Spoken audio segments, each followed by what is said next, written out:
কি রান্না বান্না করব, শরীরটা ভালো লাগছে না, মাথা ব্যথা করছে, কি করব আর কি করার। আর শরীর যতই খারাপ থাকুক না কেন, রান্না তো করতেই হবে সবাইকে, রান্না ছাড়া কোনো গতিই নেই। পেট চললে মুখও চলবে, আর মুখ চললে রান্না করা লাগবেই, এই আর কি কথা। তো হ্যালো, নমস্কার সবাইকে, কেমন আছেন সবাই? আশা করি ভালো আছেন। তো এই যে দেখতে পাচ্ছেন, শাকটা রান্না করে নিয়েছি, লাল শাক। আর আজকের লাল শাকটা খুব টকটকে লাল। আর এই লাল শাক খেতে ভীষণ ভালো লাগে, ভাতগুলো যখন লাল হয়ে যায় এত ভালো লাগে। আর ছোটোবেলায় বইতে তো পড়েছিনি, অবশ্যই নিশ্চয়ই যারা পড়েছেন তারা জানে না, যারা না পড়েছেন তাদেরকে আমি একটু পড়িয়ে শুনিয়ে দিচ্ছি। ভাত আর ডাল খেতে খুব ভালো লাগে, লাল শাক পাতে তুলে দাও তার আগে। তো তখন লাল শাকটা এত পছন্দ করতাম, ভাতে দিলে লাল শাকটা দিয়ে ভাতটা লাল হয়ে যেত আর ভীষণ ভালো লাগতো।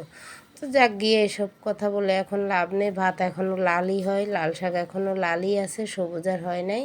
এটা আর কোনো দিন হবেও না, আর হওয়ার দরকারও নেই, আমরা এটা চাইও না। লাল শাকটা লালই থাকুক, আর মানুষের জীবনটাও সুন্দর হোক।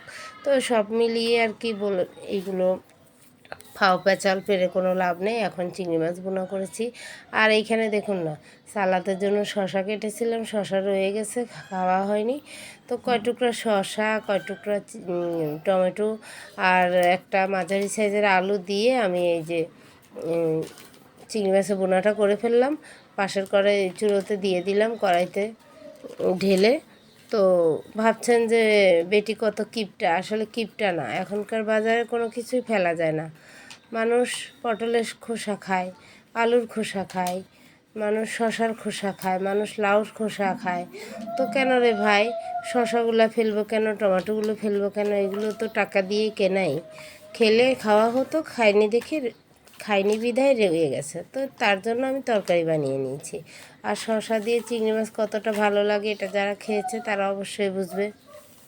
তো এই যে এখন শশা দিয়ে চিংড়ি মাছটা হয়েছিল হচ্ছে, আর এই পাশে আমি 4টা ডিম বসিয়ে দিয়েছি ঠিক একইভাবে আলু দিয়ে। আর এদিকে ধনেপাতা দিয়ে দিলাম, তরকারিটা প্রায় হয়ে এসছে। আর অল্প অল্প তরকারি রান্না করছি, কারণ রাতে খেয়ে আবার সকালে পরের দিন দুপুরের জন্য আবার তরকারি রান্না করা হবে।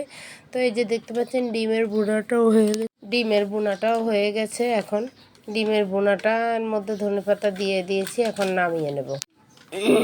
তো এই যে দেখতে পাচ্ছেন ডিমের বোনা হয়ে গেছে। আর এদিকে দুপুরে কাসকি মাছের চচ্চড়ি রান্না করেছিলাম, আর মটরের ডাল দিয়ে করলা দিয়ে রান্না করেছিলাম। আর এই মটরের ডাল করলা দিয়ে রান্না করলে ভীষণ ভালো লাগে, আমার 5 বছরের বাচ্চাও খুব পছন্দ করে এই মটরের ডালটা। তো যাই হোক, করলা দিয়ে মটরের ডাল এভাবে একদিন খেয়ে দেখবেন, পাঁচফোড়ন বাগার দিয়ে শুকনো মরিচ দেবেন সাথে। আর আমার রান্নাবান্না কমপ্লিট হয়ে গেছে। এখন